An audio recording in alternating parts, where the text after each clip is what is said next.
A ban on intoxicating hemp across Ohio takes effect in less than 24 hours, but there is a last-minute court battle underway over the future of THC, including those popular seltzers. WLWT News 5's Giacomo Luca live for us at 50 West Brewing. And Giacomo, what happens next here?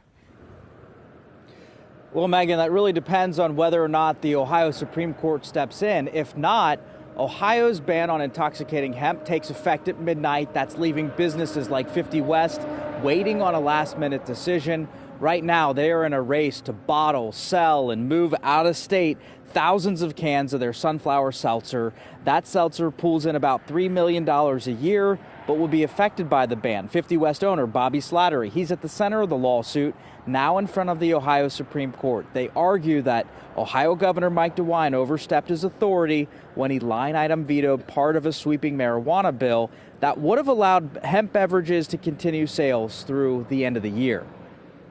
It's illegal in the state of Ohio, so it either has to be destroyed or it needs to be moved to a state where it's legal. So in Kentucky, it will continue to be legal because federally this is still a legal product.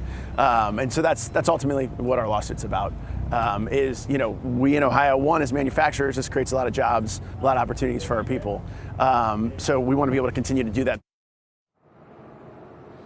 Now, Ohio's Constitution does give the governor limited power to line-item veto acts dealing with spending or taxation. The state attorney general's office argues DeWine acted properly, saying the hemp industry is now trying to sneak out a win. A decision from the high court is expected later today. We'll keep you posted on what happens next. We're live here at 50 West. Giacomo Luca, WLWT News 5.